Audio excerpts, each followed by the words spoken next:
Hello, everybody. Good afternoon. Welcome to this symposium.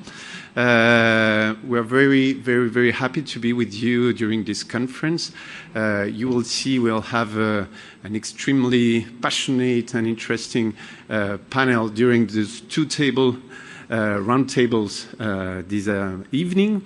But I wanted, first of all, to give the floor to Robert Matiro, who is the Director of Operation of UNITAID, who is founding the OPERA project and a lot of different viral load projects. And then we'll give the floor to the first roundtable. So please, Robert, welcome.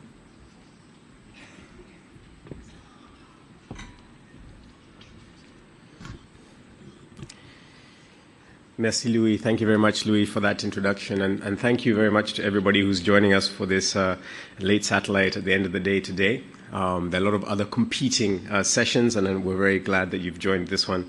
I'd like to welcome everybody to this satellite, to welcome our esteemed panelists for the first half and the second half of the session, and also to thank Saltese and their partners for organizing this important satellite. If we look back over the last decade, I think we'll acknowledge that we've come a very long way when it comes to advances in rolling out and making viral load testing affordable and accessible. The last 90, we are making considerable progress towards reaching, although we obviously recognize there's a lot more work to do. I think what this satellite will show us are what is the progress that we've made over the last 10 years, but in particular the last 5? What are some of the important challenges that we still have to overcome and navigate if we are to really hit the last 90 in the coming few years, and get some real first-hand testimonies as well as evidence to underpin those observations and also recommendations for how we can move forward. UNITAID, as Louis has said, has been an important anchor investor in this space, recognizing that all our investments need to target each of the 90s, or now the 1995 goals as we look at 2030. But in particular, if we reflect back on the last 5 to 6 years, we have made important investments, particularly with partners such as Médecins Sans Frontières, Saltese, ANRS, SIDAction, Expertise France, as well as CHAI and UNICEF, in looking on how we can make viral load testing more accessible on the continent in sub-Saharan Africa, but also particularly in Western Central Africa, which is often a region that doesn't get sufficient focus. So UNITAID's mandate is about ensuring equity and geographical balance when we make these investments to drive forward on the continent towards these goals. One of the critical things we've recognized, and this was what underpinned our desire to fund a program like OPERA, is that we can't just be focusing on HIV in a silo. And we felt it would be critical to pathfind a way to support a program that would bring a diagnostic platform that, one, was open, so not vertically integrated, and also potentially polyvalent, meaning we could run more than one type of assay on that platform. But over and above that, what OPERA has done to date is bring 2 countries in West Africa, Burundi, Cote d'Ivoire, Cameroon, and Guinea, effective viral load testing for the first time. Before OPERA and before the intervention through Saltese and partners, these countries were struggling to find a way to establish a footprint for testing in their programs. And I think this project has shown that it is feasible in very challenging settings to do so, but also that an open platform is also feasible. The challenge now moving forward will be to ensure that it is sustainable. And I think we'll get some important feedback today, not just about what the OPERA platform is doing in these countries, but what other viral initiatives are doing on the continent, both in West Africa, East Africa, and even Southern Africa. But integration is the byword of today because it's the most sustainable approach to tackling these diseases. We have to focus on the individual, the person, rather than on the disease because people are affected by more than one disease, and therefore diagnostic solutions that enable multiple testing in the same place for people are the way to go. And in that sense, OPERA has been pioneering and already thinking about that from day one when it started in 2012, 2013 as an objective. Beyond that, we also need to think about simplicity and practicability. We need to support programs on identifying the most feasible and cost-effective ways to do diagnosis. And viral load solutions need to address this. So whether they are platforms that are central laboratories or point-of-care technologies, which are also technologies we're supporting, we need to find ways to make sure that they're simple, feasible, and practicable. And I hope we'll hear in the sessions today what partners and governments are doing to ensure exactly that.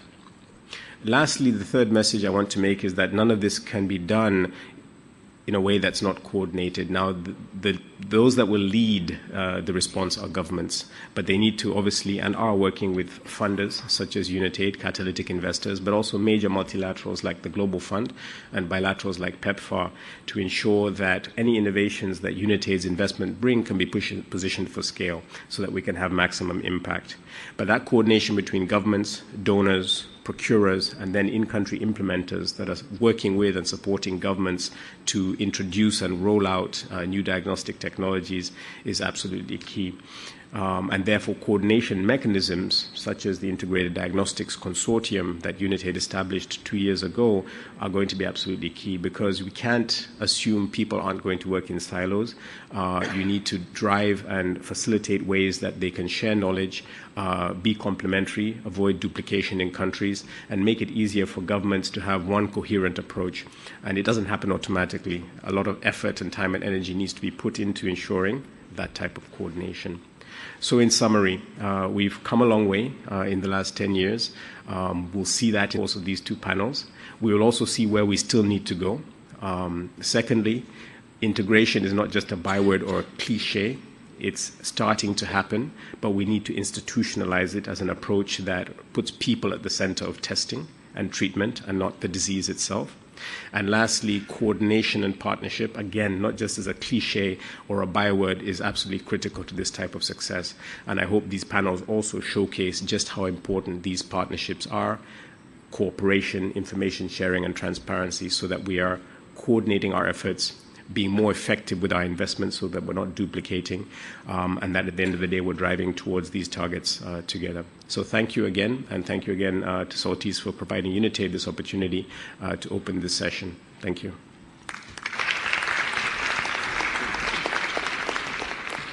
Thank you, Robert. I didn't present myself. I'm Luis Pizarro. I'm the Saltese CEO. And I would like to introduce, before the first roundtable, from WHO, Lada Voshnov, who will do a sort of global situation on the viral load. And after that, we'll follow with Professor Koumba Touré from Senegal, who is one of the best experts of Africa today working in the lab. And we are very honored to have her here in the roundtable, who will chair the first roundtable. So, Lada, please.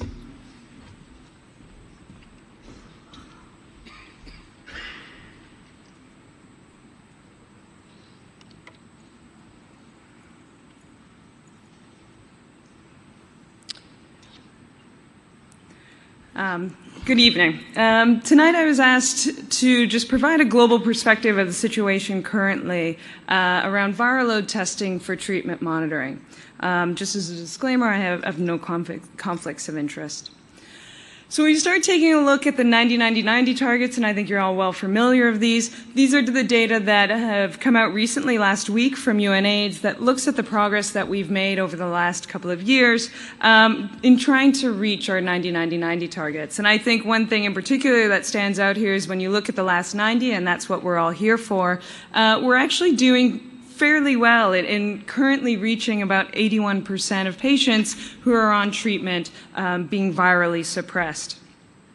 But that said, when we start taking a look at the absolute proportion of patients and looking at the entire epidemic, what you can see, number one, is that while we are trying to reach as many of patients who have HIV, only about 47% of all patients are currently virally suppressed. And I think, well, you know, this is definitely a testament, the last 90 is definitely a testament to how well treatment can do once it's taken. I think it's just really highlighting the gap that, number one, we need to put more patients onto treatment, and then obviously ensuring that viral load is being done in order to properly monitor these patients.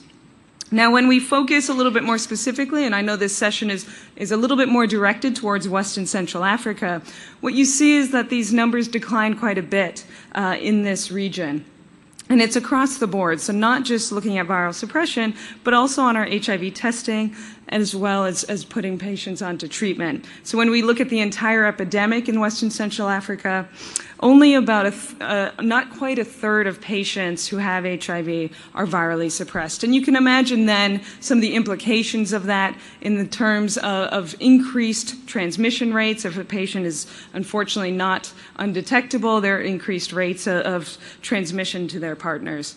And so it just really brings about the impetus around the catch-up plan, around the need, number one, not just to identify patients, also to put them on treatment. And then I think one thing that we'll talk about a fair bit tonight, obviously, is really making sure that we start scaling up viral load testing in order to be able to monitor these patients.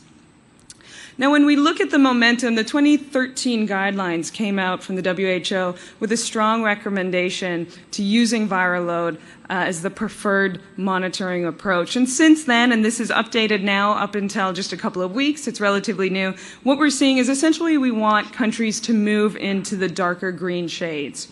And we are starting to see that within Africa and South America. But you see there are a number of countries that have more of a mint color, I suppose, and apologies for any of you who are colorblind and maybe not able to distinguish this, but there are still a number of countries that need to move towards fully implementing viral load for treatment monitoring. And when you highlight a little bit more around the Western Central African region, again, you do see a number of countries that have fully implemented viral load monitoring, but a number who still need to move in that direction. And I'll just note here that this is also just referring primarily to the policy of viral load monitoring in place as opposed to fully in practice.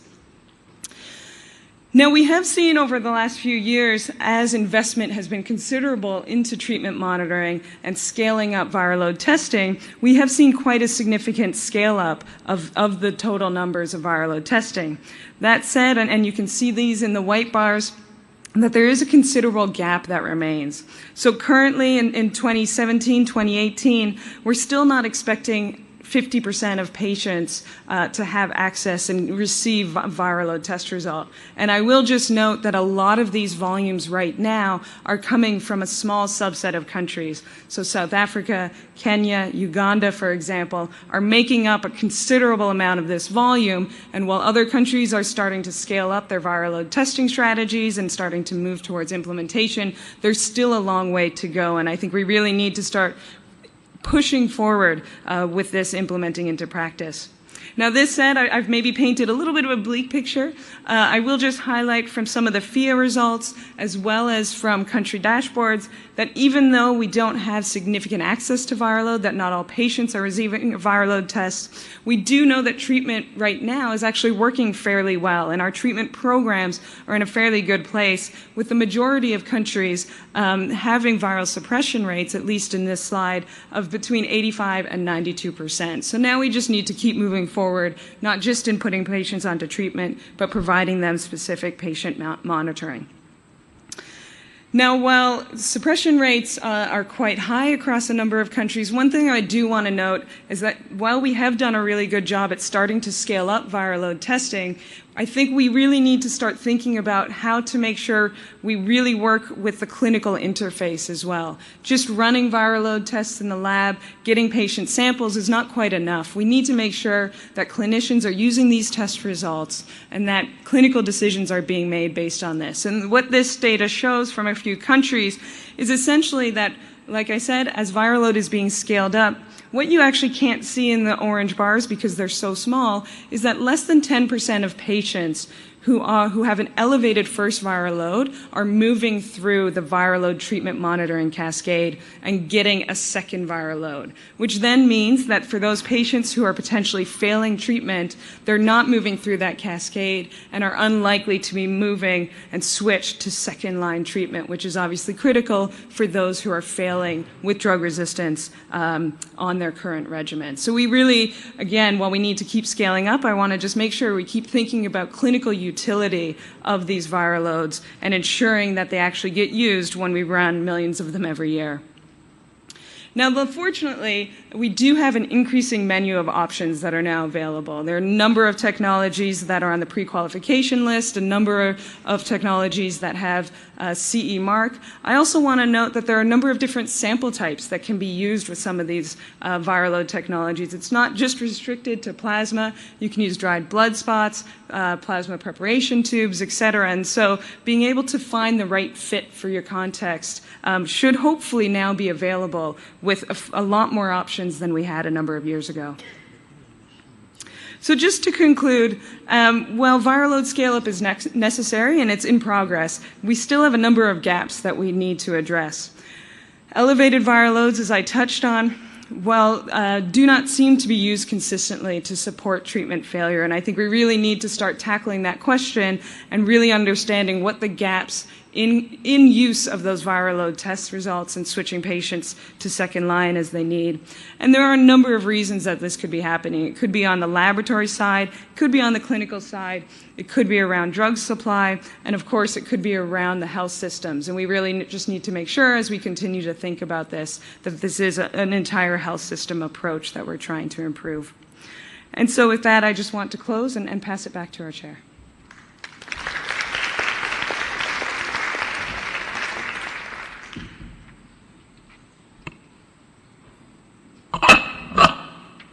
After this introduction, we will go to the first round table. And this introduction showed us that scaling up viral load remains an urgent public health priority if we want to reach the 2020 goals. Why viral load rollout is so difficult in some areas, mainly in West and Central Africa? What are the main challenges that needed to be overcome? Why our experiences from CD4 count rollout or AID rollout are not adapted to our viral load programs? Lesson learned, innovative approaches, and effective partnership are needed to be shared, and in order to achieve equitable cost effectiveness test access to viral load. And during this first round table, we will hear two presentations. The first one on the technical aspect that will be done by Professor Christine Rouziou from Necker University in France and University of Paris-Descartes. Christine, you have the floor. You have 5 to 6 minutes to tell us the variety of platform and what is needed to be done in which context. You have the floor. Thank you very much, Kumba.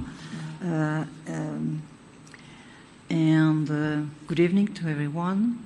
I would like, within this very short presentation, to open the discussion about the new technologies that are now possible in the context of particularly the low viral load country. The reality is that we are far from the 4 million viral tests that are needed in West Africa. There is still a long way to go, as Robert said, before reaching this magic third 90.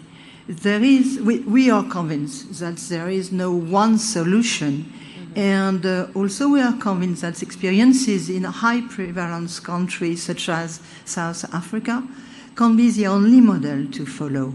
And we have to take into account some parameters to choose a system, including, of course, the prevalence of the country. That's a very important part on the throughput. The laboratory levels at mean national, regional, rural, and the needs for other tests that are now especially interesting for African patients. I mean TB, HBV, and HCV. So the context is now really different than the one 5 years ago.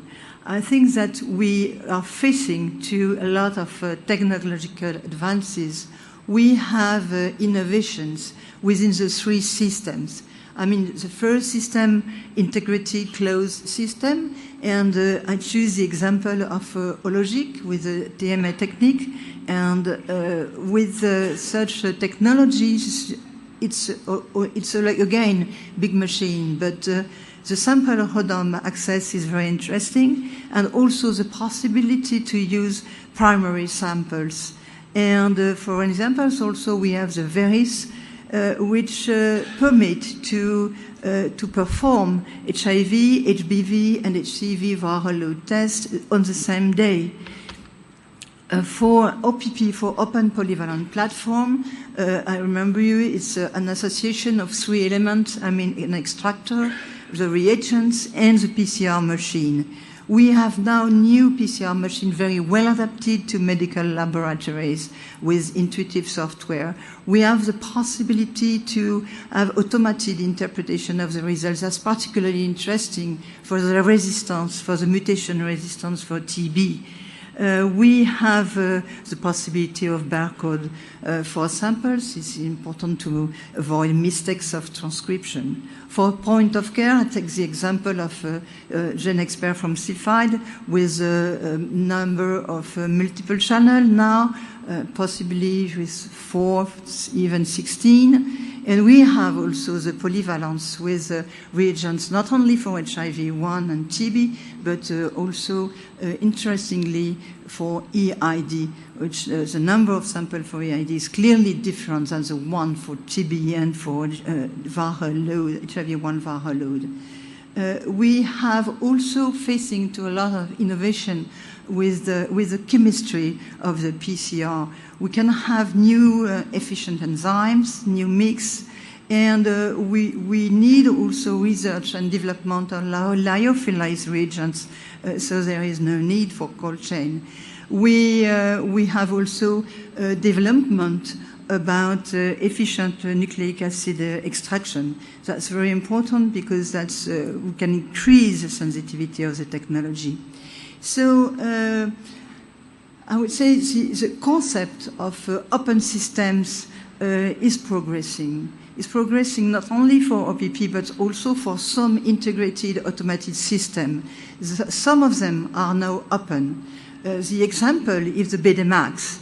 It's open to various reagents from other suppliers. I mean, BD is open to build partnerships with the reagent suppliers for different infectious disease. For the open polyvalent systems, we are now facing to several combinations possible, several combinations of machine and reagents. With, for instance, there is a lot of machine for simple small machine for extraction with 12 or 16 samples, and we have also several possibility of new PCR machines. For instance, fluorocycler, ConStudio, and so on. For the polyvalence, interestingly, the reagents are available, and it's possible to test the same reagents on different combination of machines. The example is INE, the TB for INE, Aniplex, Dagenode, and it's the same way also for HBV and HCV reagents. So as you can see, there are new possibilities, new solutions, and our feeling is that manufacturers must be encouraged to enter new alliances. On this slide, I would like to show the complementarity of the system. Of course, the need is defined by the number of samples that can arrive in the lab. So you have big labs, national lab, regional labs, and rural labs. So they can choose different combination and different possibility according to the number of samples, either integrated close, OPP, and POC, and point of care can be also associated with some of them. So that's a very new vision of the viral load possibility with a multiple combination that could be adapted to the level labs. And to finish, I want to share with you this important idea as a virologist. I think that whatever the technique, enabling the lab environment is really essential. Technicians must know how to receive, register, prepare plasma, reagents, and manage the organization of a medical laboratory. I think particularly on waste management, cold chain storage, stock management, machine maintenance, internal external quality assessment, and also with our experience among the OPP-ERA program, one of the lessons learned is it's important to train and retrain technicians and biologists and to maintain the relationship with the physician. So what we have observed is in those countries is a problem of human resources. This problem is recurrent and may have important impact on the quality of the results. To conclude, I think that we are now facing too many innovative technique advances, and that should help to put the right machines on the right places. So the best choice is not a single supplier per country, but a selection of systems according to the level of the local labs and the number of tests that have to be done every year. There is now a large complementarity of the different offers, and there is a need to facilitate the entrant arrival on the market and the pre-qualification of new machines and new open combinations. And to finish, of course, we are convinced that all these advances could benefit patients and physicians while improving the quality and the reliability of viral load results. Thanks for attention.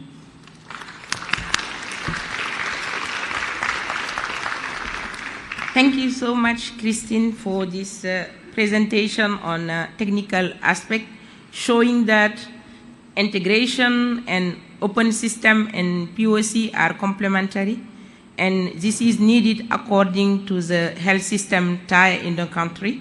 And for the planification of these, economical analysis is needed. And I am my pleasure to introduce the second speaker, who is Benjamin Coriat, and who will speak on the economical aspect on that. Benjamin, you have the floor.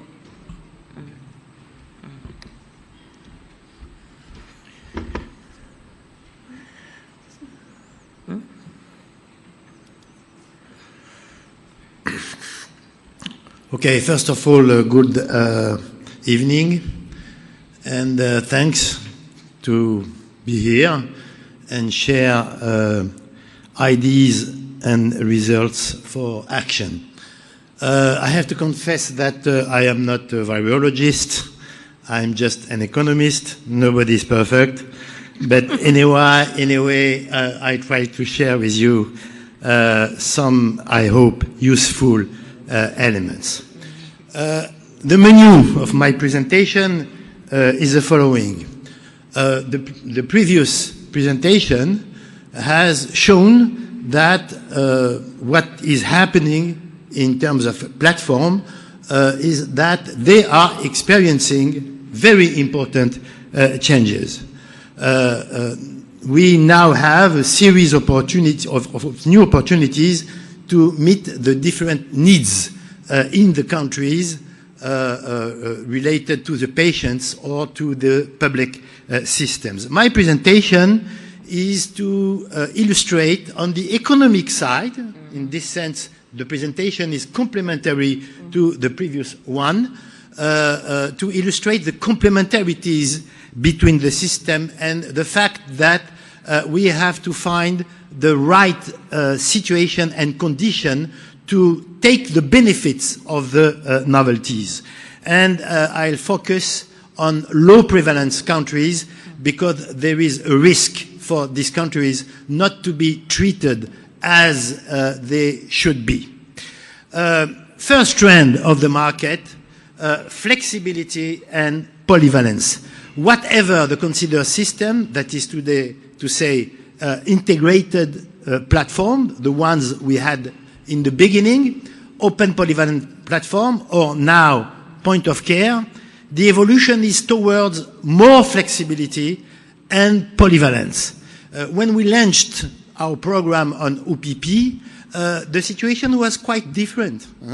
The situation was absolutely dominated by integrated, automated, specialized platform. Now the situation has, fortunately, very much evolved towards flexibility.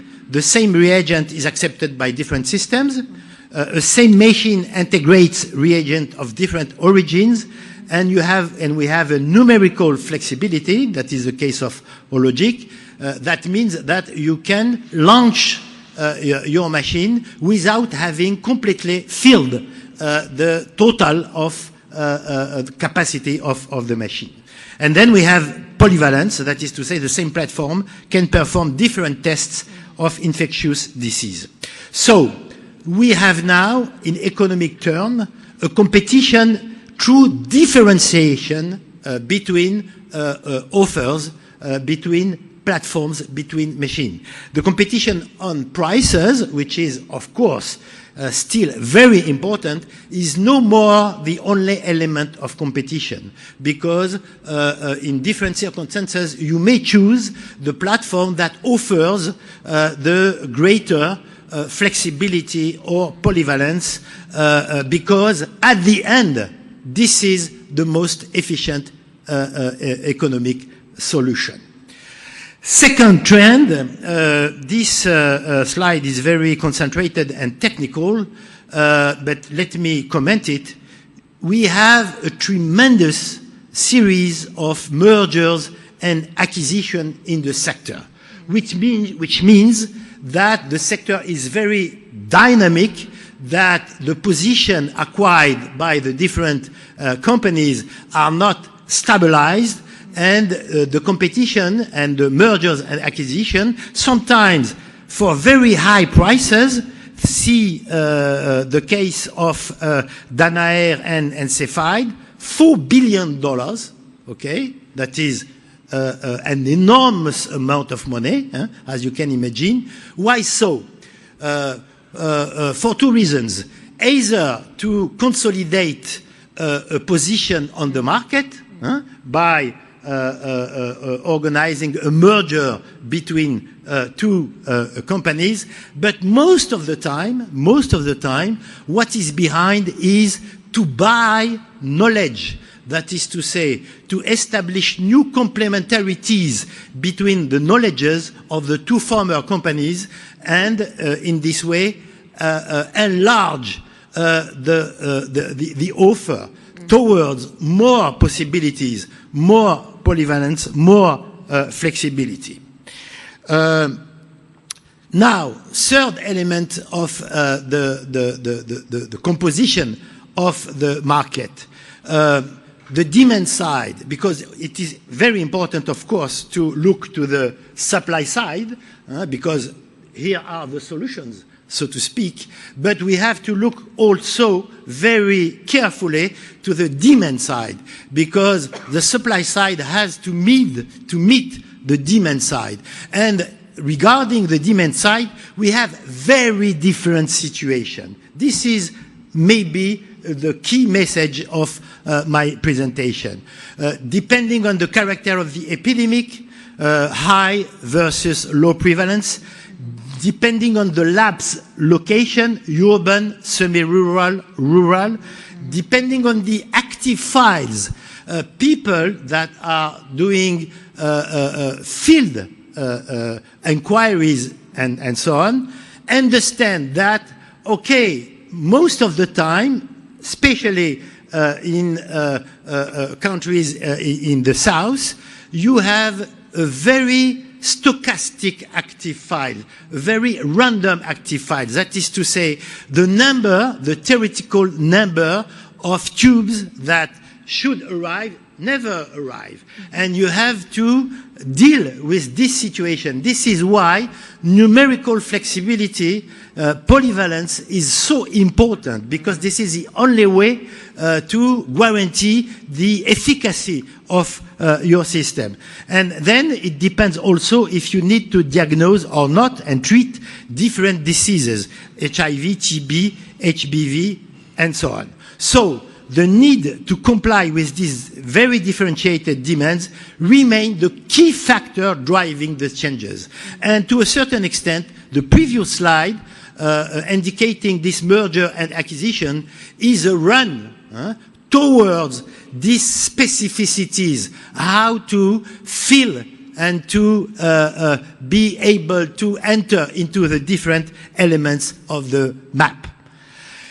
Now, capacity utilization. This is another key message. This slide comes from MSF. It shows that even a very efficient platform, if it is not fully used, you lose in terms of effectiveness and in terms of efficacy. So again, the question of being able, through flexibility, through polyvalence, to use your full capacity is a key for lowering economic costs. Now, 2 words about low polyvalence countries. Why low polyvalence countries? Because in the beginning, the systems were not designed for low prevalence countries. They were high throughput systems. And in low prevalence countries, of course, this solution, especially the first one, were not appropriate. Now that they are more flexible, more polyvalent, they become a solution. So we had a risk, and we still have a risk, of having neglected countries exactly in the same way that we had neglected diseases, and we still have neglected diseases. Just to remain, 17% of people living with VIH live in West and Central Africa. 1 on 5 patients only have access to viral tests. So this is a key element where to focus. Our experience and the data we have collected show that in these countries, OPPs and OPPs-like platform seem to be a relevant solution. You can see the spread of these platforms in 3 and even 4 continents, if we include some country of Europe, but it's not for that reason a panacea. In certain circumstances, high throughput are necessary, especially in urban central hospitals and so on. To conclude, the key messages: mixing scale and scope. We have to put an end to this idea that some systems should be oriented only towards scale and other towards scope, that is to say variety. Flexibility and polyvalence are the new keywords. They have to be mixed, and the evolution has to be encouraged by the funders, encouraged by the public actors. We need to help the industry to go in that direction. Second message, there is no one-size-fits-all. We have to put an end to this. No one company can pretend be able to satisfy the different needs. This is just impossible. And in the same country, you certainly will need different types of platform. So, and this is my last word, complementarities between systems should be developed and exploited. And it is very important, it's not technical, because the life and the well-being of the patients is behind this. Thank you.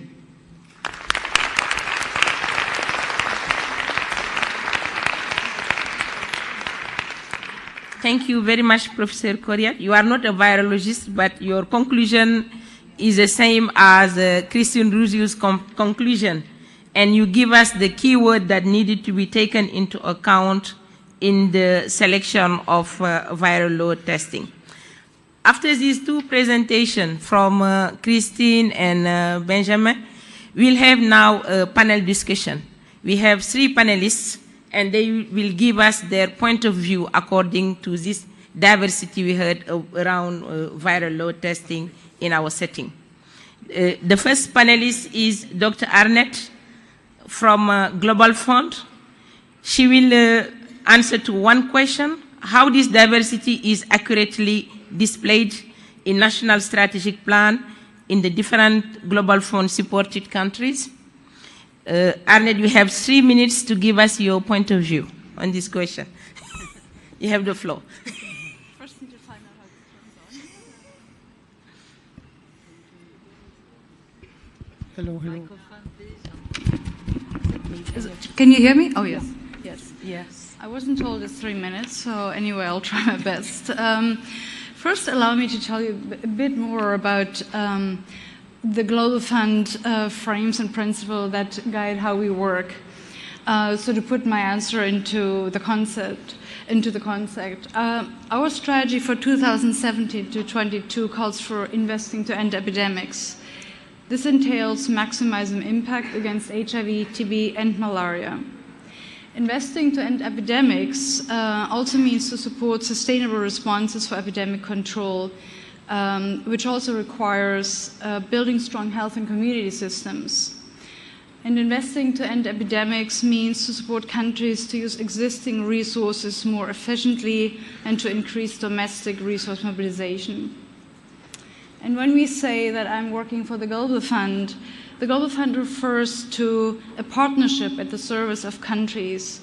We are receiving demands by countries to fill critical gaps in their national strategy plans, because part of the questions was relating to the national strategy plans.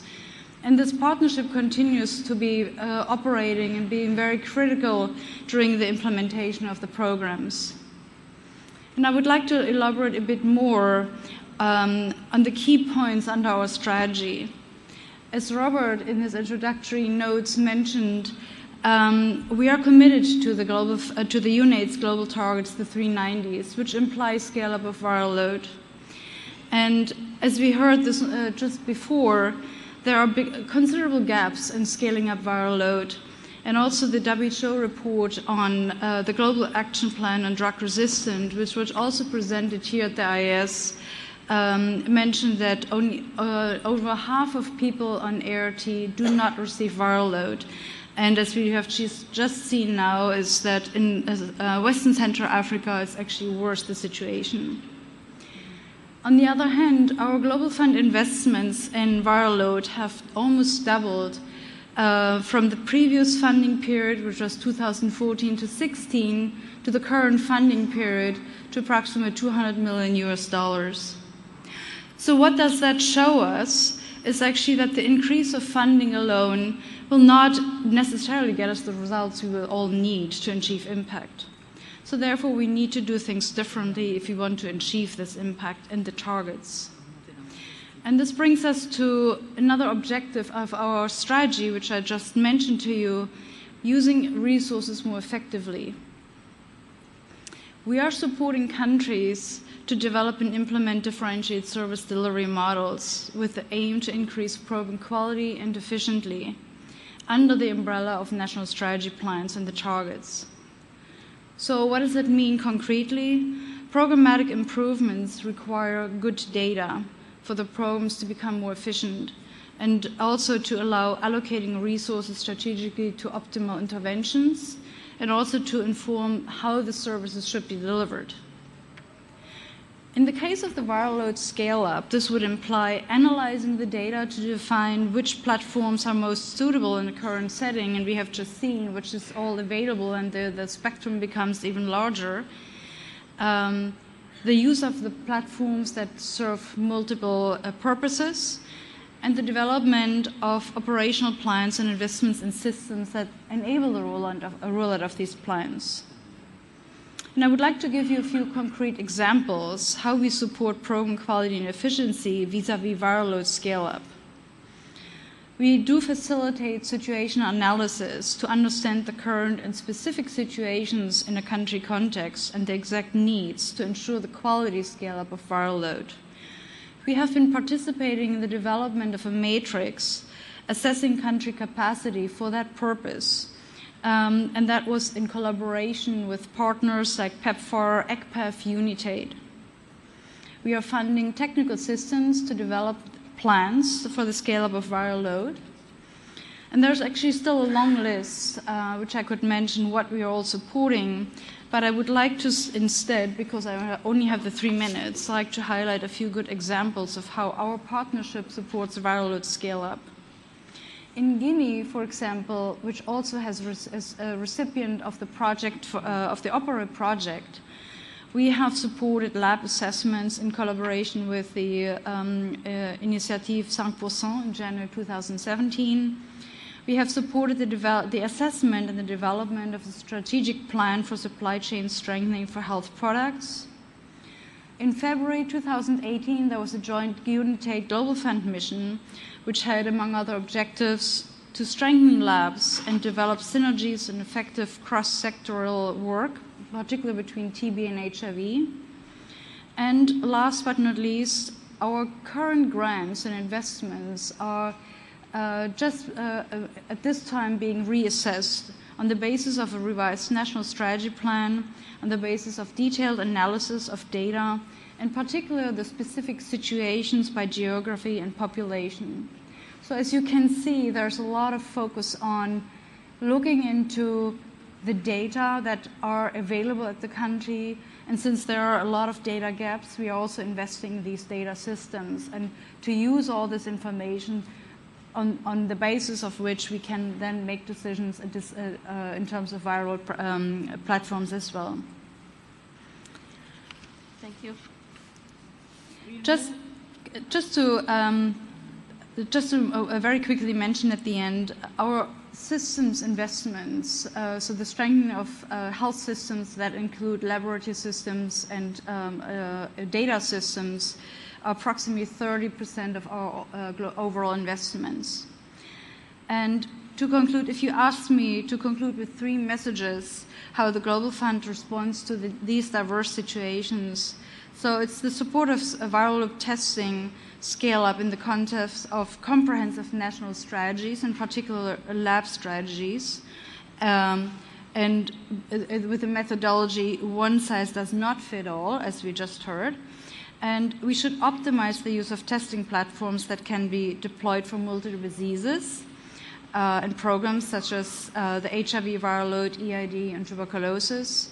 And last but not least, we aim for sustainable and successful transition toward full domestic financing through investments in health and community systems.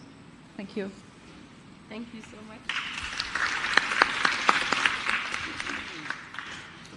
We will move now to MSF Access Campaign.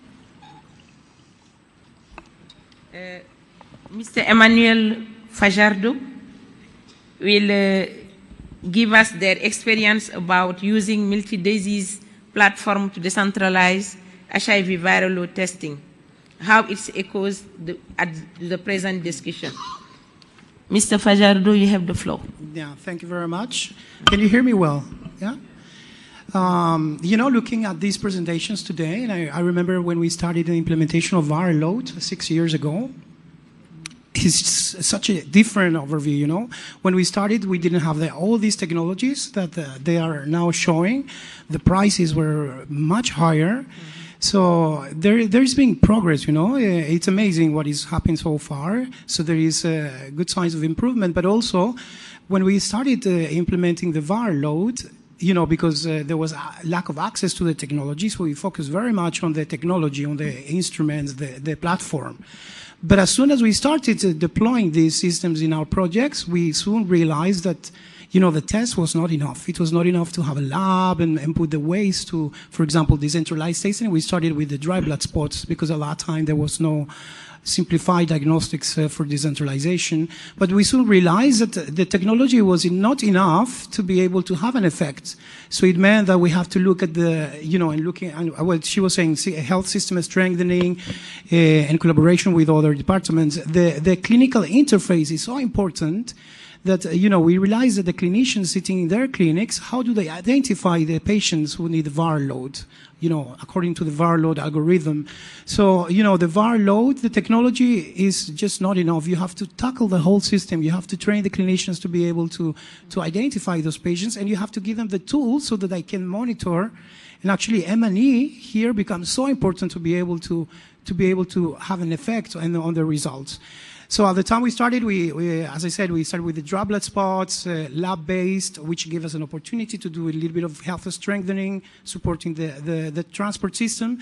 But, this is we were doing it in high volume settings, in high prevalence. In Western Central Africa, the volumes are much lower, so the strategies are different, right? So these high throughput machines will just be good for some urban settings, but a lot of the patients are living in rural areas, and this is where simplified technologies that are already existing in the country have a big role to play.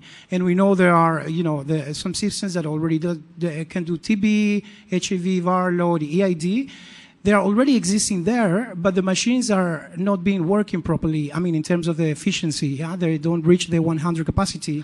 So in an environment where you see the finding is going down, how are these countries going to increase access to viral load? I mean, the open access is a good idea, but can you decentralize with these platforms? Can you reach those who really need it, increase access? So we need to think, about using the resources we already have. There are a lot of platforms in these countries already being funded by Global Fund, by others that are sitting there, that they have the capacity to absorb more tests like viral load. So let's use them, let's try. Of course, there are issues around who is funding it and the collaboration between the disease departments, between the TB department, the HIV department. But we need to be able to tackle those, to increase access to viral load. So for me, these multi-disease platforms are a way to be able to bring the test closer to the patient, to increase access, and second, to improve collaboration in country between these different disease departments so that we can have more efficient systems and have also more cost-effective systems. So our experience, as I said, we started 6 years ago with lab-based, but today we are using these multi-disease platforms in many contexts, mainly because MSF works in very difficult contexts where the transport system is very inefficient. There is no very good, the turnaround time, of course, it takes a long time. So the health system is very weak in Western Central Africa, so to be able to improve it, you need also to think about, of course, health system and strengthening is important, but at this point in time, you also need to put more friendly and more simplified technology so that they can reach more patients. So it's a huge and important area, to be able to increase coverage, but also, as you put the test a little bit closer to the patients, then the clinicians will be able to act on those results. Interestingly, when we started the pilots of all the viral load projects, when we look at the rates of patients being switched to second line, when we compare across all the projects, the project that was doing the best was actually the ones who had the point of care viral load, because this was put at the clinic level. So it means the interface between the lab and the clinician was narrow, right? You have the test there. There we see the rates of patients being switched to second line much higher than the other places, where we have lab-based and DBS, etc. So it does tell you that when you put it a little bit closer to the patient, it helps. So, this combination between central lab system and the point of care is an important one. Mm-hmm. And there is a balance to do, right? But it does have a positive effect. So, yeah, that's more or less in summary. Thank you. Thank you so much. The two panelists showed us that enable environment is needed and ownership also is needed by clinician and patient to have the viral load. Now we move on West and Central Africa with the problem of reaching the goals in 2020. And we will ask Dr. Abelin Agokan, who is virologist, to give us his vision on what way of scaling up is needed in this region to overcome all these challenges. Dr. Agokan, you have the floor. Thank you very much, Professor Kumba. I'm lucky because I believe that the answer of this question has been given by almost of the presented auditorium all around the start of this meeting, because solutions are there.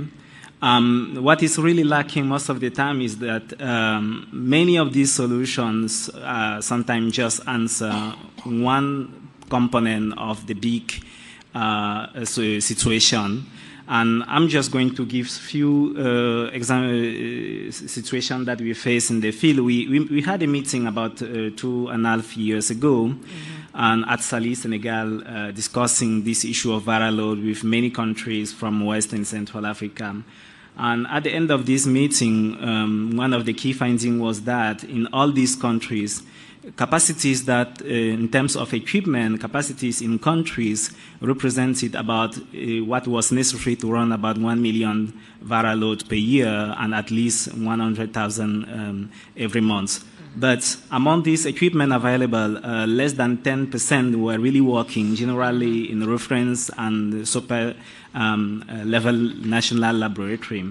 Meaning that most of the time, diagnostics was very badly made when people wanted to scale up the activity in the country, because at the same time, one country like Benin has enough equipment to run about 50,000 viral load per month, but the program was planning to buy new equipment within the same year through Global Funds.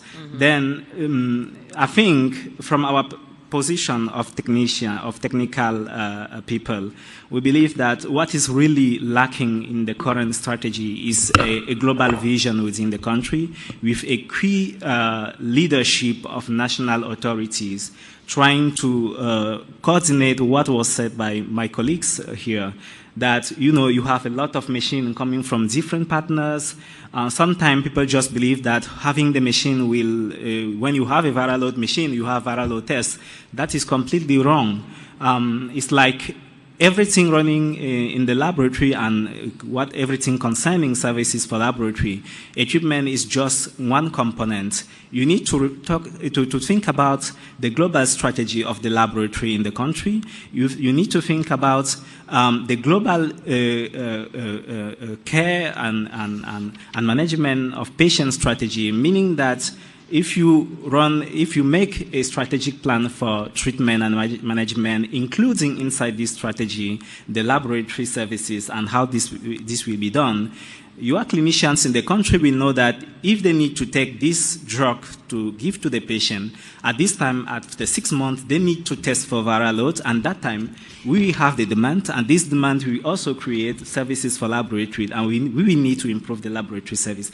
Then what is, in my opinion, really lacking is this comprehensive leadership of the national stakeholders to really coordinate this activity within the country. Because as all the panelists today, solutions are there, equipment are there, different types of equipment are there. 3-5 years ago, the question was about the point of care. Now we have new point of care tools for that, and things are not really moving forward. Then that should be considered.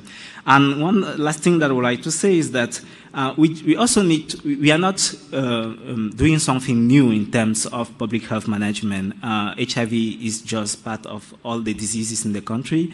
And for many other diseases, the private sector, laboratory private network, has been so far been a very huge support for many other diseases, including malaria and so on. That means, in my opinion, this private sector should be also considered when developing national strategic plans, because they are sometimes more better organized than government's infrastructure, and this is what I think can support. And one of the last thing, if you look about West and Central Africa, although we have a political commitment to move ahead with this question, but in reality, situations are diverse, and I just wanted to notice the fact that in some countries, this assay is not free of charge, and I think that as long as it's not free of charge, that will still represent a very significant barrier for the scale up. Cameroon, for example, is one of the countries. In Gabon, the viral load is not free of charge, and in many countries. And I think these are, in my opinion, things that should be just put together in a comprehensive strategic plan, starting somewhere, not wanting to do everything at the same time the first year, but saying that, okay, over the next year, what is this is what we would like to do. We start with 20%, moving to 60%, and perhaps 100% in about 2 or 3 years. Thank you very much. Thank you, Evelyn. You say that a better coordination and a better harmonization are needed in the region to overcome this barrier. Now the floor is yours. We'll take 2 burning questions.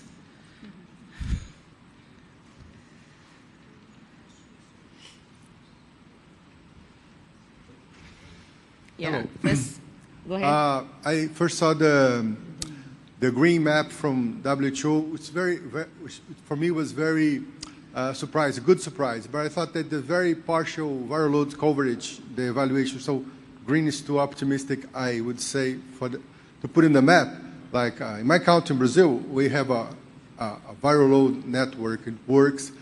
But we have, I'm glad to see that the different machines may allow different scenarios to be compliant, and that will make the green more true. So my question is, there are machines that seems more simple. They give you the information. There is viremia, there is no viremia. They may be confounding for treatment monitoring because too low viremia will be positive. So if you adapt these machines to have like a 1,000 threshold to give RNA positive, maybe there's been a much more fast adaptation to the scenarios because this machine is smaller and these huge machines that we use, how to adapt, and they have modules.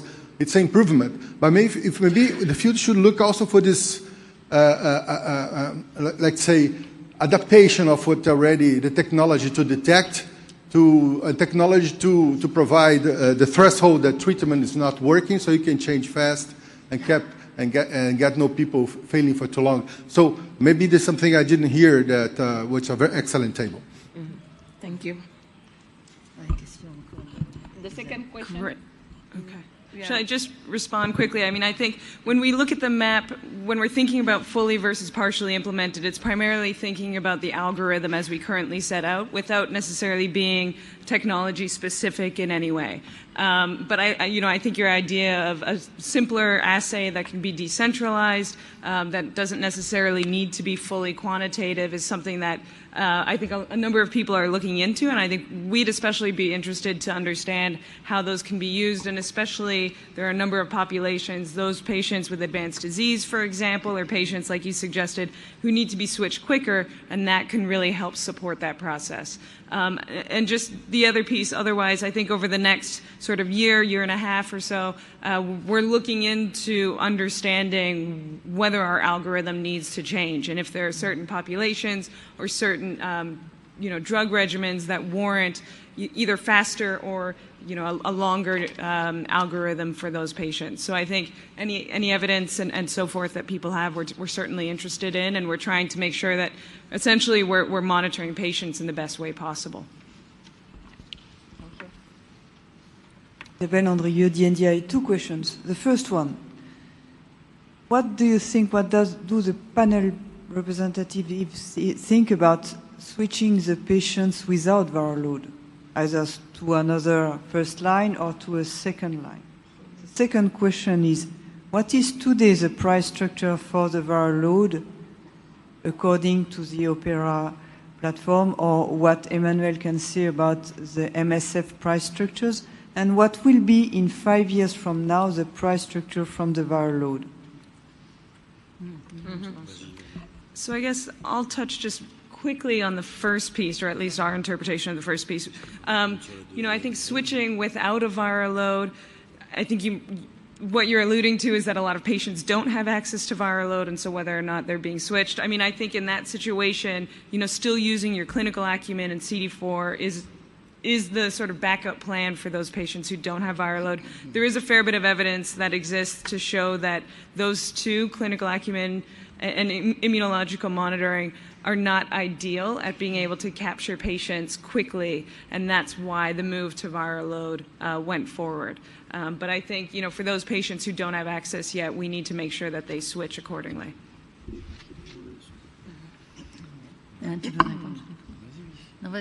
Benjamin? No, I just wanted to add for that first question that one of the reasons why we decided to move to the viral load strategy was that previously it was believed that many people were switched to on the second line treatment without really failing treatment and with no drug resistance. Then I think in terms of improving adherence of patients and keeping people who are not really failing on their treatments and also save money, it's a good strategy that recommends the use of viral load. Just want to comment on that. You know, when you look at the ART coverage in Western Africa, is very low, right? It's really far from the 50%. Therefore, we can assume there is a lot of mortality, right? So this issue around switching patients, and there is a risk of misclassification, and we know that, but when we have to balance the misclassification with the mortality that we see in the very high mortality in these countries. So I do think there is an added value for countries where access to viral load is very limited. They don't have any other tools. You have to balance with the mortality of patients, right? So it will be safer. You will have some people misclassified, but perhaps you would save some lives, right? So yeah, it's not the ideal scenario, but I do see there a public health, perspective. Yeah, just a word on prices, which is not a simple question. What we can easily, more or less easily compare is the cost of reagents, which is the most important cost. Now, for the whole systems, it's very difficult to compare. Why? Because we have to distinguish between prices of the platforms on one side and cost per unit performed, which depends on the use of the capacity of the active files, of many elements. This is the reason why it is very important to have a system to analyze the different costs effectively performed. And this is what we have done in the OPP-ERA project. We have a so-called toolkit which lists something like 18 elements of cost. And with this, you can really compare what is happening with the different platforms. And we began this work. Thank you. Thank you so much. We are at the end of the first round table. The key messages are the flexibility on viral load testing, the polyvalence, and what is needed also is the improvement on the health system, in-country better coordination and ownership in order to have enable environment, which should be the topic of the second round table.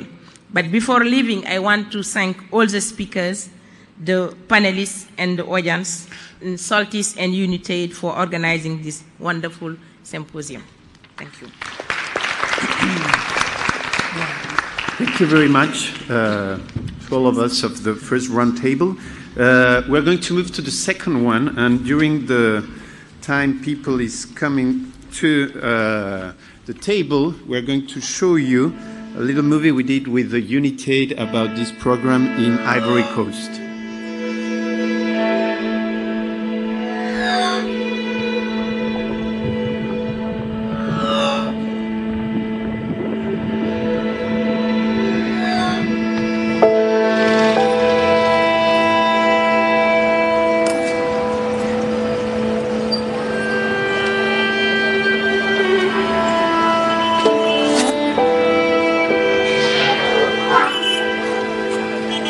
Quand nous mesurons la charge virale, cela nous permet de faire le diagnostic de l'échec, mais aussi de pouvoir encourager tous ceux qui ont réussi. Et cela nous amène à ramener tous ceux qui étaient en échec dans le groupe de ceux qui seraient en succès.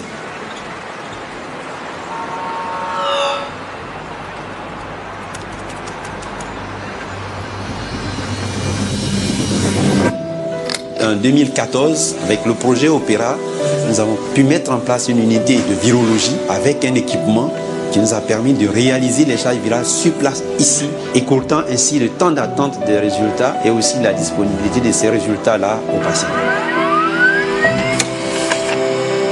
développé un concept avec une petite machine simple pour purifier les acides nucléiques. Et ensuite, les réactifs sont mis sur la plaque dans une machine PCR et run. La charge virale, c'est quoi?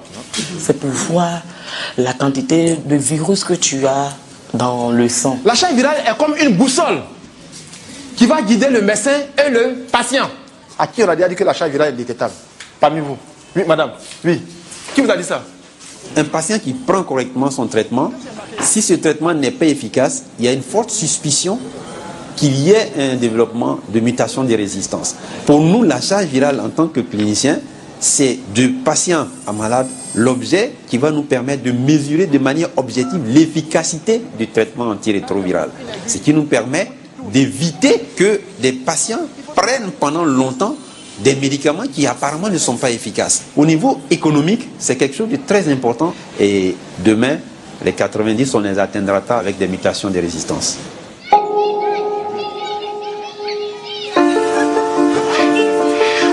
Les enjeux économiques sont énormes. Et il est grand temps de s'organiser avec le Fonds mondial, avec le PEPFAR, et les uns et les autres, de façon que l'on soit complémentaires et que nos forces additionnent.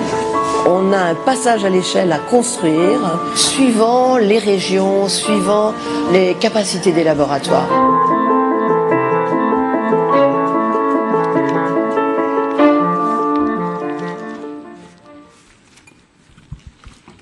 Thank you.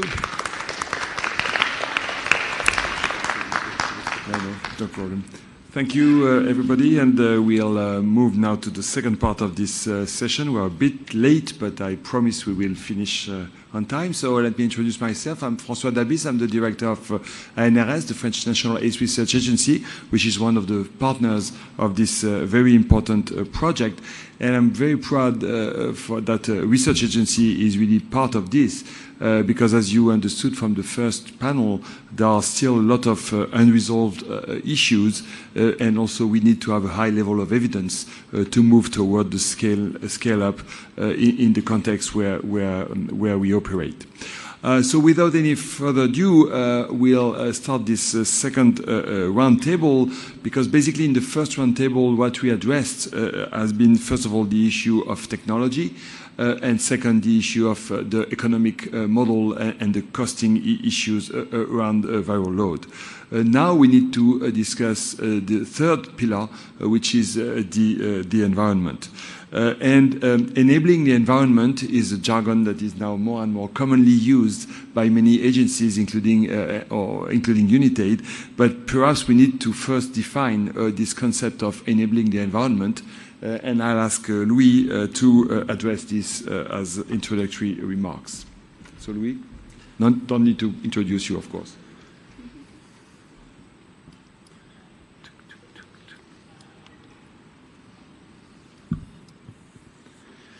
Thank you, François, for this introduction and to be with us today. So, yes, very short, I wanted to share with you what does it mean for us in the OPERA project, enabling the environment.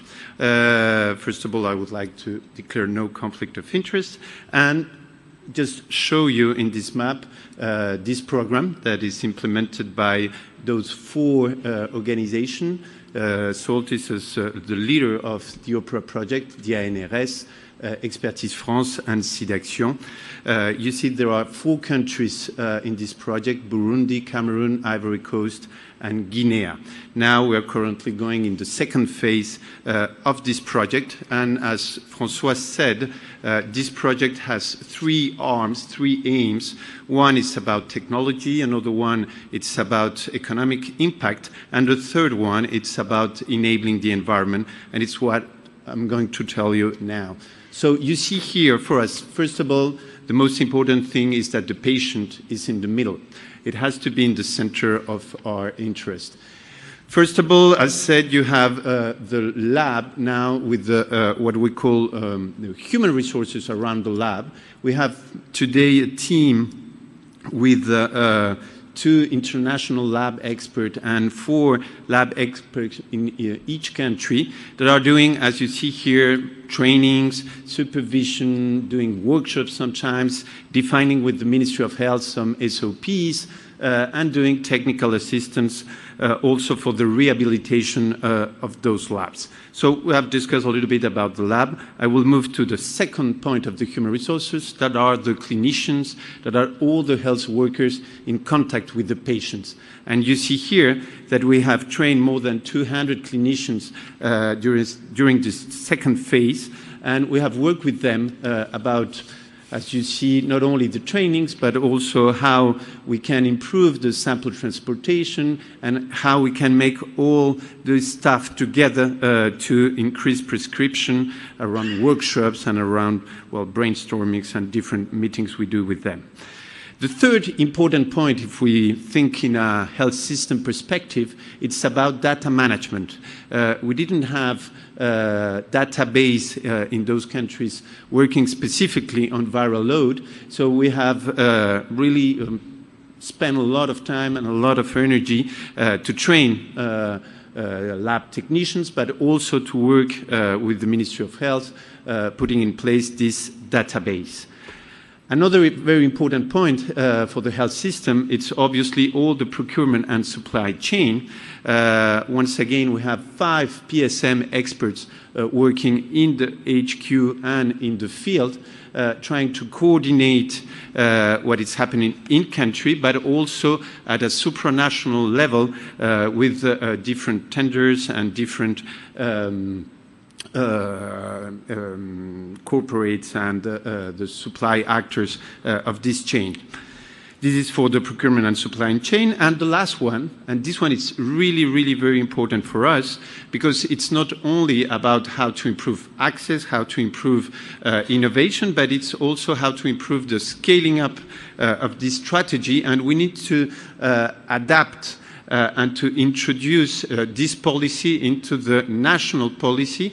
And we need to work with the Global Fund, as we said, but also with the PEPFAR for Ivory Coast and Cameroon to assure the transition phase, because this project will end in 2019. And after that, it's the national investment and the international donors who will follow up this technique. So working with them to assure the transition, it's something very, very important for us. This is some of the results. You see that the viral load tests are really increasing year after year. And one sort of impact I wanted to share with you that it's important, like sort of side effects, is what we call the turnaround time, number of days it takes from the exam to the time the clinician give the result to the patient. You see, when we started in 2017, it was about 25, 35 days it took. And you see now in those last months that we are going to 3, 5, or 9. The 2, 36, and 45, you see, it's when there is a stock out. When there is a stock out in the lab, everything it's blocked, and that's the reason why you have this long turnaround time. But if you see the trend of the number of days, it's dropping, and that's it's very, very important for the patients. And obviously, there is some challenges that remain. We have discussed, for example, how to follow the guidelines, WHO. You see in 2 countries here that when you have 1,000 viral loads positive at left, only 41% of those patients had second viral load 3 or to 6 months after the first one, and it's the same in Guinea. So we will discuss with Serge Ollier how we can include the clinicians in this reflection to use the viral load results.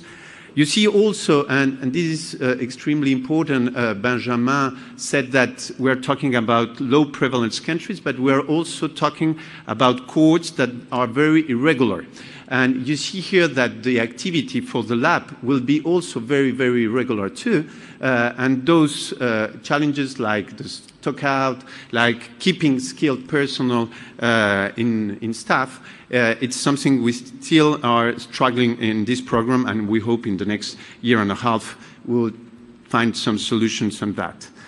That's it. That's the way we see in the OPERA project what does it mean to enable the environment? And we're convinced that there is not only about technology, there is not only about economical impact, but it's also about a public health approach. And I just wanted to thank all the people who is working in this project, obviously in the country with the Ministry of Health, the clinician, the NGOs, the civil society who is very engaged in this program, but also our international partners, members of the consortium, and all the staff of the OPP-ERA project. Thank you very much. Thank you. Thanks very much, Louis, for being very brief but defining very clearly this concept. Not only this project has to deal with open polyvalent platform, but it shouldn't also provide solutions for West and Central Africa in a silo. And so that's why we are very fortunate to have here a brief presentation of Mr. Charles Kiyaga, who is going to tell us how the South-South collaboration is working on a topic like this, and how the network solutions work from between East Africa and West Africa. And Charles Kiyaga represents here the African Society for Laboratory Medicine. Charles?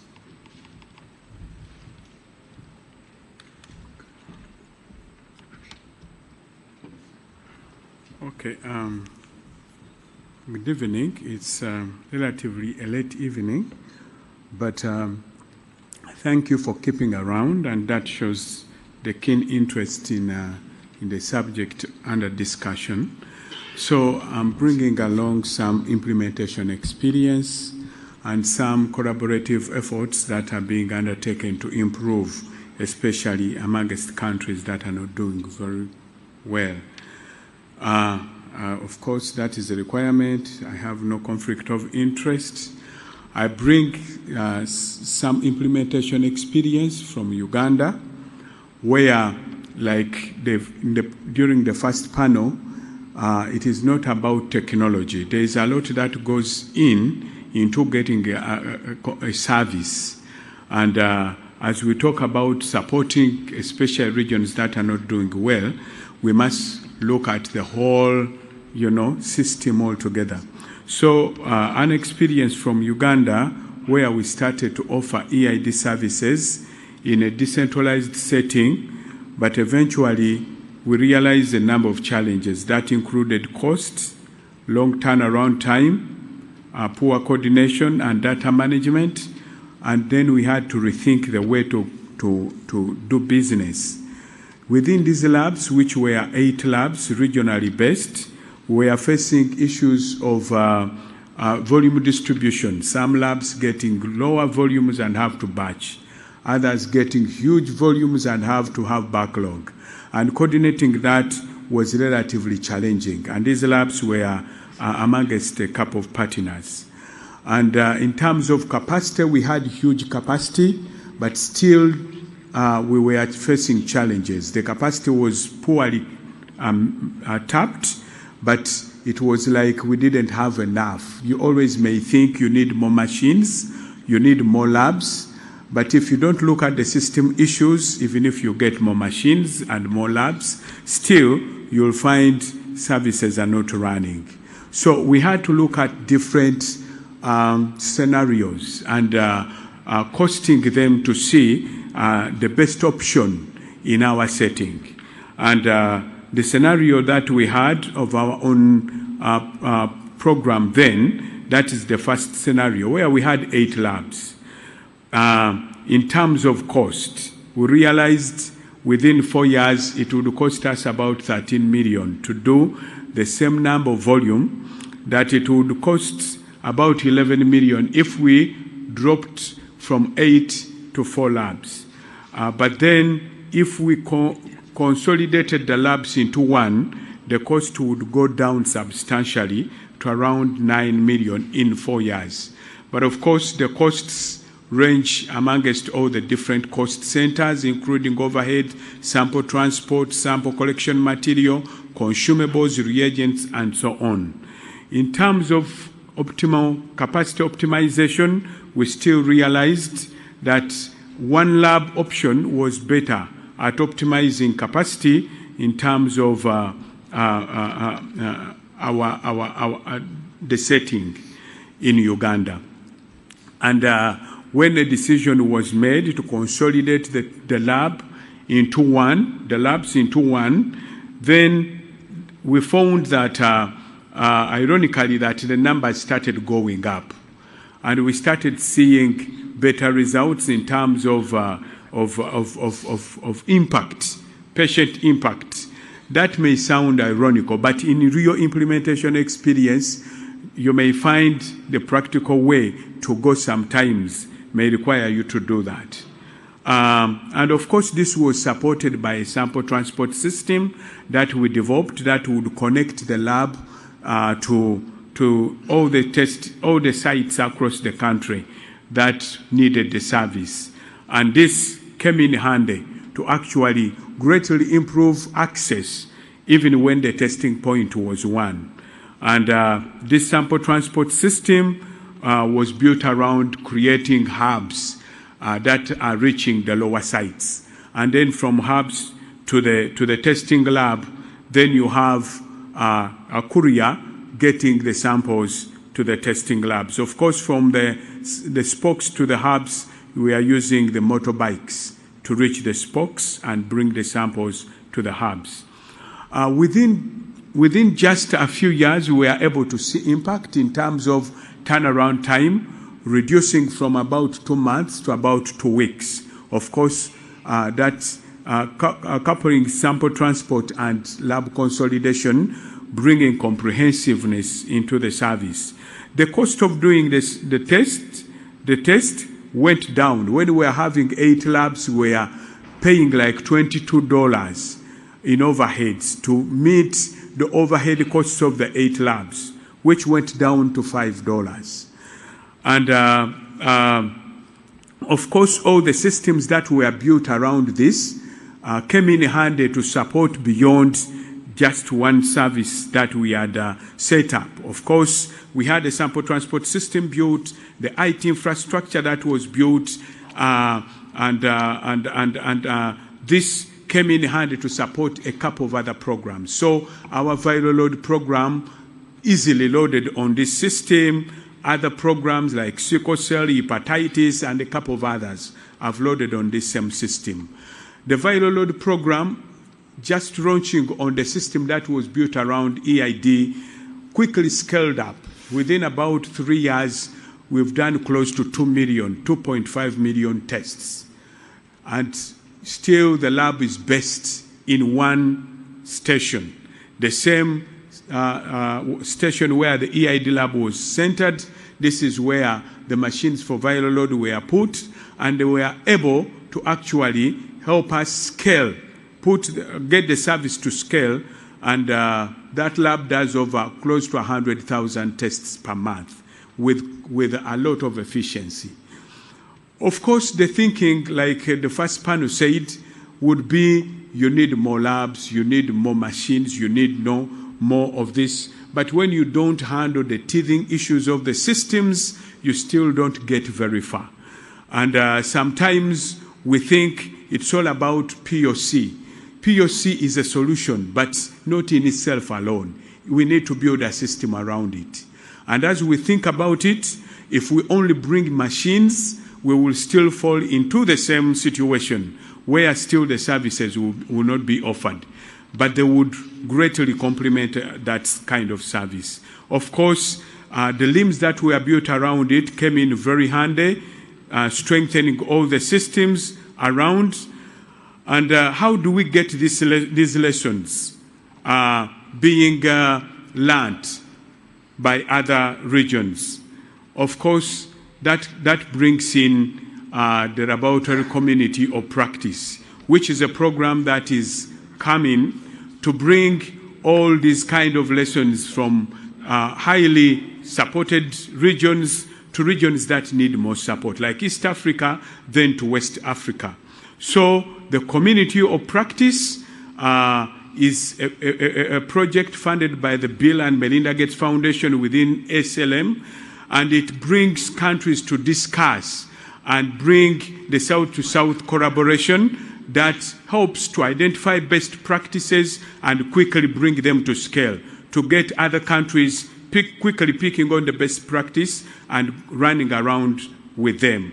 So this project uses virtual sessions, and through the virtual sessions we discuss a couple of implementation solutions, and then using country visits, country assessments and action plans developed, we get other countries also picking on some of the best practices that are identified. And technical assistances are offered where such support is possible. And one country where we have been able to implement some of these solutions is Sierra Leone, where we have a TA ongoing, and within 4 months, actually the viral load volumes were multiplied 28 times in this country when we came actually to put up similar lessons that we learned from the East African region by doing a baseline assessment, developing training materials, doing trainers to scale up the services, and then designing a sample transport system, developing a LIMS for them, doing capacity building around all these systems, IT infrastructure, and I'm happy to tell you that they also have web-based dashboards and so on, and logistics management. So these are the solutions, and I want to thank all the partners that have played into this. And I would want to remind you that we have SLM 2018 in December. Please remember to be there. There are so many more lessons to share during that conference. Thank you. Thank you, Charles, for sharing this experience and bringing your expertise to West Africa as well. Okay, so we will close, or we'll open the round table now formally, and we'll have three presenters or three conveners in this round table that will bring the point of view of the three of the four countries where OPP-ERA is running. The fourth country, Cameroon, has been presenting previously, and they also will bring a different point of view considering their affiliation. So we'll start with Jeanne Gapilla. Jeanne is the CEO of ANSS, and ANSS is, of course, an NGO, probably the largest NGO in Burundi, and she will bring us 2 points of view, I suppose: the point of view of an NGO operating services in their country, and of course the point of view of persons affected or living with HIV. Please, Jeanne. Thank you, François.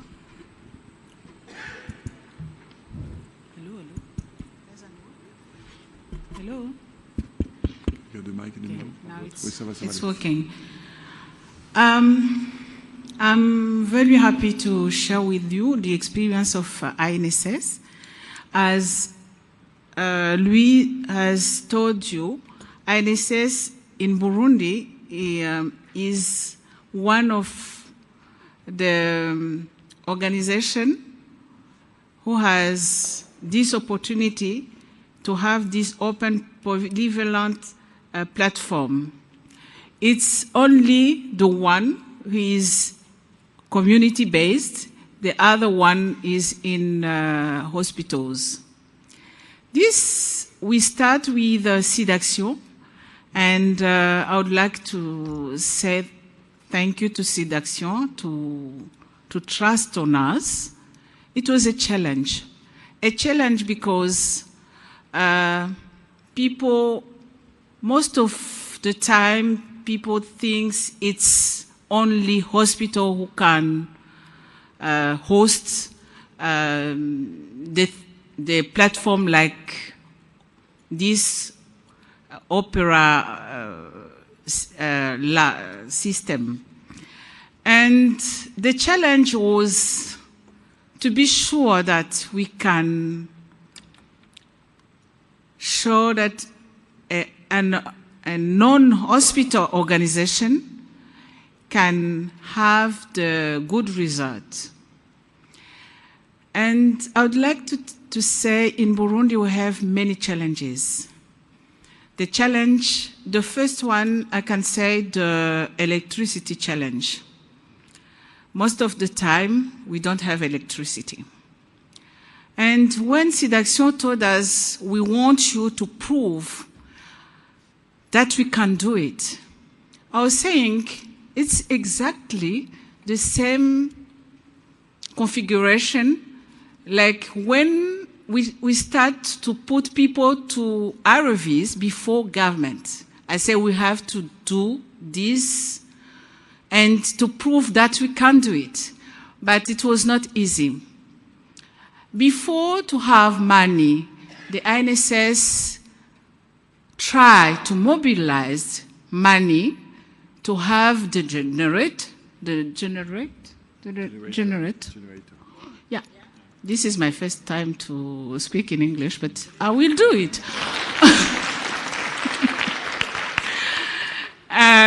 So we do that. We mobilized the fund to be sure that even we don't have electricity, we can continue to work. And this is what I want to share, the difference with the community-based. The technician in Burundi, in INSS, they are not those people who can say, this is a project and we need to have more money, additional salary. They are involved. They are also the member of our organization. They don't ask and say, this I have to work 6-8 hours. They work Monday and Saturday, they have to work. And this, I think it's very important. And as we didn't show and we don't have time to say that Burundi have a success, and I'm very proud because the INSS have shown that we can do it. But I think the success, the key of our success is we are very involved. The technicians are very involved.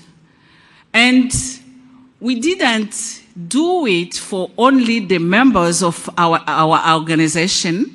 We cover 80%, which means we have 30% only our member of our organization, and 50% we cover other structures and hospital and other organization. In Burundi, we have the organization, community-based are very involved, and we have we cover more than 60% those people who are taking IRVs. And this make our work very easy because we have a network together.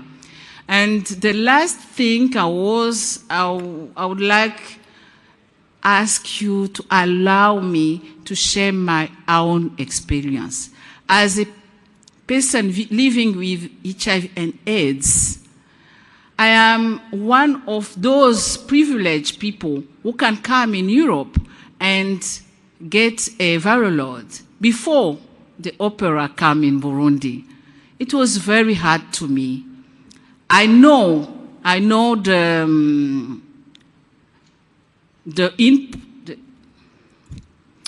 what is la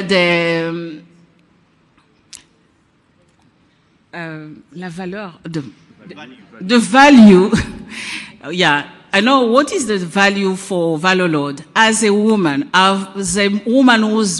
who is married. I was saying when I was in Geneva, the first things when I was seeing the doctor was, do you put condom?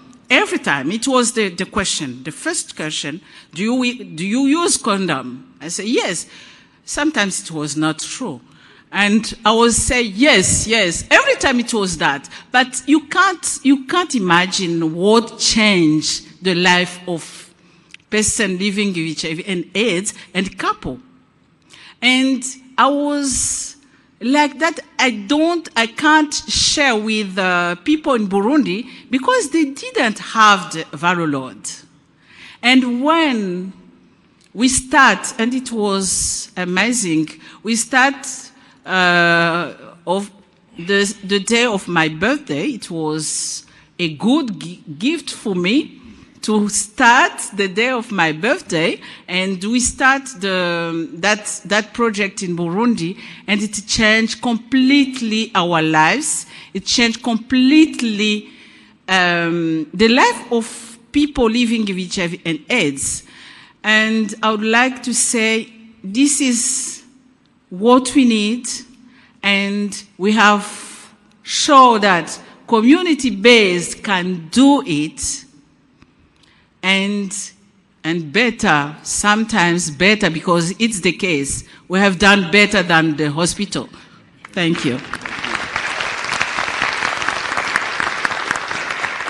you, Jeanne, for sharing both these professional and personal experiences. Now I'll ask Serge Ollier to comment on this issue of enabling the environment, because Serge is not only a distinguished professor of medicine and infectious diseases in Abidjan, Côte d'Ivoire, but he's also a renowned expert in this field. And he has the chance also to enroll and follow patients for many, many years before in the context of clinical research. And now that OPP-ERA is moving a viral load on a routine basis in his hospital, maybe his reflections are quite interesting as well. So Serge, please. Okay, thank you, François. Thank you for all for this invitation. And thank you for all to accept to hear me with my truth, my usual truth, because I need to say the truth. I'm on the field. And then I'm happy most of the time when I see the map with this green light, with the green colors on the map, but on the field it is gray for me, and sometimes white. Why I'm saying that? I was in a meeting with Françoise Barré-Senoussi this morning. It was RFE. And I said, we have a wonderful tool, viral load. Most of the physicians and infectious disease want to have a tool to be sure that the pathogen is not there in the blood. But this tool actually, this viral load in my country, in my unit, and I'm in a tertiary unit in the reference center of HIV in Côte d'Ivoire since a while. And we don't have the results in our end. Viral load is not a tool, the viral load is not a tool for data manager. Viral load is not a tool for the virologists in the lab. Viral load is a tool to empower the physician, the nurses, the healthcare providers to make a decision for the patients, for the benefit of the patients. To date, we don't have the power to make this decision. The turnaround is not 9 days, it's a month, more than a month, sometimes 2 months, sometimes 3 months. People told me that it depends on the volume, but the volume in my unit is very important. We have a lot of patients. So I'm very lucky because around my unit in Abidjan, the unit of infectious disease, I have more than 3 labs. The American, the French, and I don't know what's country with yeah. But I don't have the results. I don't have the results. Most of the results are in the lab. This is the truth, actually. So how can we change it? If we want to change the practice, empower the care providers to use this tool, these results. We say that we must reinforce adherence, and for me personally, the viral load is to assess the adherence, is to maintain the first line or the antiviral therapy that is received, actually the current treatment, or to switch to a second or third line. But before doing that, I need to reinforce the adherence, and 3 months after to do another viral load. Unfortunately, when I need to have a viral load, it takes a month or 2 months. Even I got it, and I decided to reinforce the adherence, it will take 3 or 6 months. So what can I make as a decision? The other point is that most of the people in this room, or maybe outside this room, think that all the healthcare providers or the nurses in the field understand what is viral load is. They still not understand what is viral load. Viral load is for this time actually, not for the field. What's happened? If you don't change the paradigm, that viral load must be used to assess the efficacy, first of all, not to diagnose a failure. This is totally different. Because most of the people use viral load when they suspect a failure.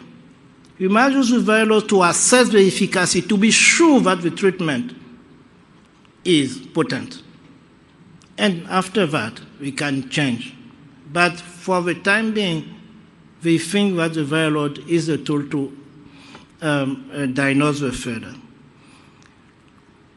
A year ago, or just now, when you request for a CD4, if you request for CD4 in the morning, in the afternoon you have your results. If you request for a viral load, you have the results a month or 2 months after. They will still use the CD4 to be confident. They still use it. And we decided to make a balance, in my country also, between viral load and CD4. It's a misleading. We don't think that you have to make viral load in this part and CD4 in the other part. We need both. But at the end, to assess the efficacy, you need to have this viral load. The last point is to discuss the POC machine. For me, the POC machine is not a machine that you must use in the remote areas.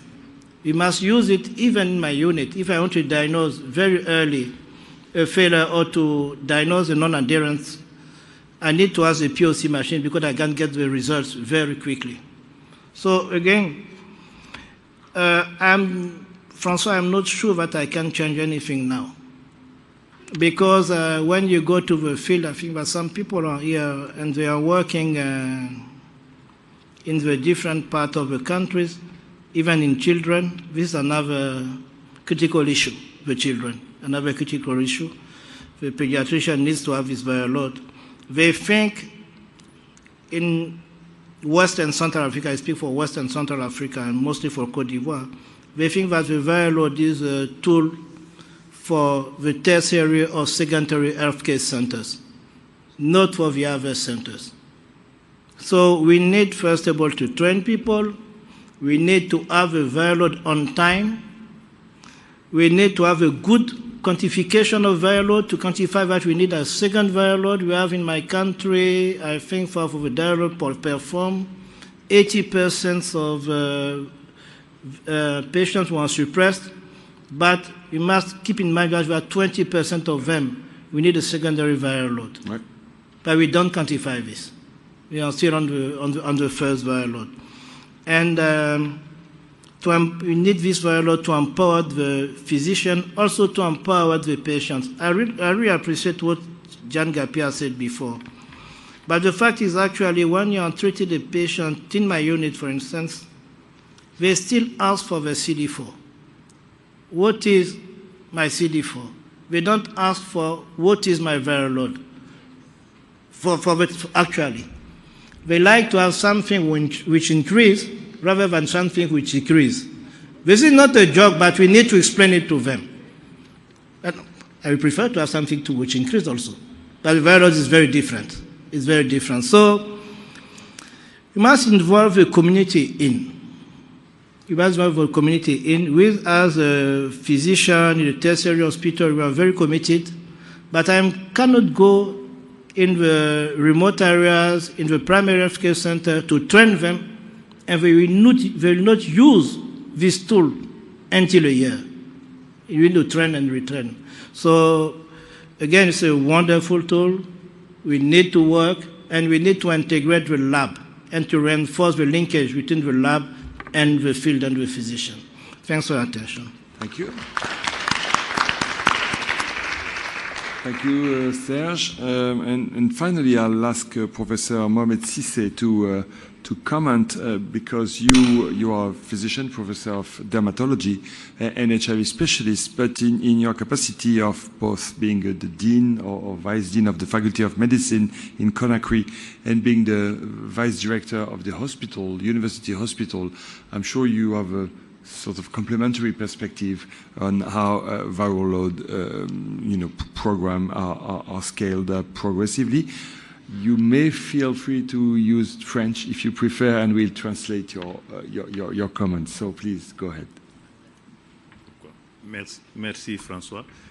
Souffrez que je m'exprime en français parce que je ne parle pas très bien anglais. Je pense que lui va traduire très rapidement ces quelques propos. Alors, so I'll translate. Alors, je vais parler de l'apport de la construction du laboratoire de biologie moléculaire au sein de notre hôpital. Je voudrais rappeler d'abord qu'avant 2014, dans notre pays, il n'existait qu'une seule plateforme qui appartenait à une ONG, qui était donc la seule structure à assurer donc la charge virale sur toute l'étendue du territoire national. So before 2014, there was only one single platform for the entire country that was operated by an NGO outside of the hospital. Je voudrais rappeler aussi qu'au cours de l'année 2014, notre pays a souffert d'une épidémie à virus Ebola, qui a donc fragilisé le système de santé et qui a démontré aussi la faiblesse de notre système de santé. So the 2014 Ebola epidemic has really fragilized the entire health system and showed where the weaknesses were. Alors, cette fragilisation, c'était surtout sur les ressources humaines, parce que le peu de ressources humaines dont disposait le pays, beaucoup de personnes ont perdu la vie au cours de cette épidémie. So it was primarily the human resources shortage that became evident during that epidemic. Et c'est en ce moment que le gouvernement a mis en place quand même un vaste programme de renforcement du système de santé. Et c'est dans le cadre de ce renforcement du système de santé, en ce qui concerne plus précisément l'infection à VIH, qu'est arrivée donc la plateforme OPP-ERA. Et la mise en place de cette plateforme nécessitait d'abord la mise en place de structures pouvant abriter la plateforme. So the strengthening of the health system that started after this Ebola epidemic covered several domains, including laboratory domains, and the training and rebuilding infrastructures was one of the first priorities in this context. Et ce laboratoire de biologie moléculaire qui a été mis en place a contribué de façon efficace à renforcer le système de santé en agissant sur 3 piliers essentiels sur les 6. So the lab that was constructed and reoperated and in which OPP-ERA intervened covered 3 of the 6 pillars of the health systems. Le premier pilier, c'était donc l'infrastructure qui a été construite, qui a permis donc de mettre en place des équipements et d'infrastructures proches des malades parce que ça a été construit au sein de l'hôpital et à 3 mètres de la structure qui a la plus grosse cohorte de patients vivant avec le VIH dans notre pays, qui est l'hôpital de jour de Donka. So the first decision was to construct the new laboratory within the vicinity where the largest cohort of patients was already followed. Et la construction de ce laboratoire a amené d'autres partenaires à s'investir également dans le cadre de la prise en charge du VIH, plus précisément dans le cadre du suivi biologique, en mettant d'autres machines à notre disposition, comme le Gene Expert.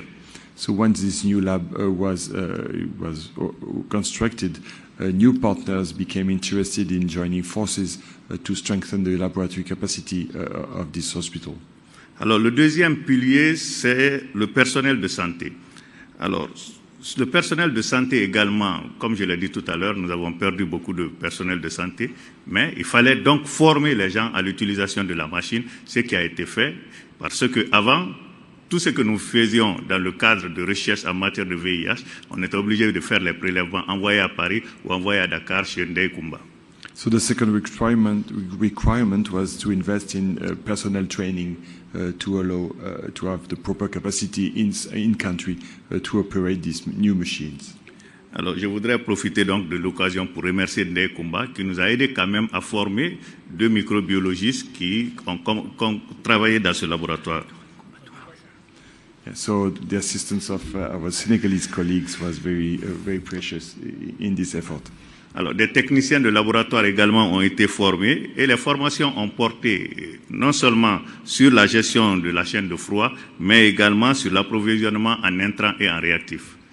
So the training covered the different aspects from cold chain management to management of supplies. Alors, le troisième pilier du système de santé sur lequel a agi donc la mise en place de la plateforme OPP-ERA, c'est l'information sanitaire. So the third priority in which OPP-ERA was involved is in strengthening or developing health information systems. Alors, les résultats obtenus au sein de notre laboratoire nous ont amené quand même à pousser les autorités à changer certaines pratiques. So practices with this respect had to change and were changed. Je citerai un exemple. On avait beaucoup d'enfants qui étaient suivis dans la cohorte pédiatrique qui, à la suite des résultats de la charge virale, on s'est rendu compte qu'il n'y a pas eu de changement de ligne de traitement et cela nous a amené justement à mobiliser tous ceux qui interviennent dans le cadre du VIH pour rendre disponible l'opérito pédiatrique. So for the pediatric cohorts, the introduction of the viral load and the use of the access to these results was very instrumental in guiding the changes in treatment lines.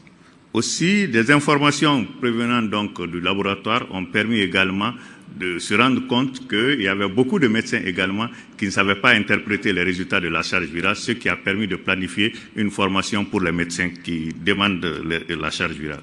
So there was retraining on physicians who were not really aware of all the requirements for using these new tests. Donc, en agissant sur ces 3 piliers du système de santé, par ricochet, il y a eu des actions sur les autres piliers du système de santé, tels que le financement, parce que on a pu avoir plusieurs partenaires qui ont investi dans divers domaines de la prise en charge. So by moving these 3 priority areas, they were also able to bring leverage other dimensions and especially have other investors in this system. Et enfin, il y a eu des actions aussi sur le plan de leadership. Je vous remercie. Thank you very much.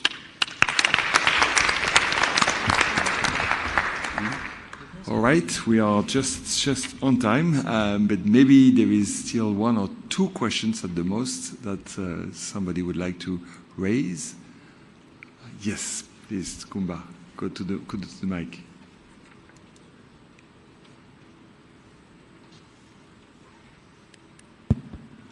Thank you very much for this nice panel. I just wanted to ask to Jan if she had a way of sustainability, because all your talk is based on the project.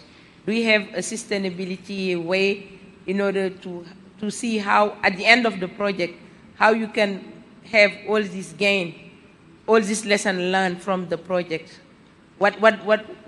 What kind of finance do you have, and so and so? For now, we have just this project, but what I didn't say is we work very well with the government. Since we start, we was with the government, and unfortunately, our Minister of Health, who is here, didn't come. He was very tired.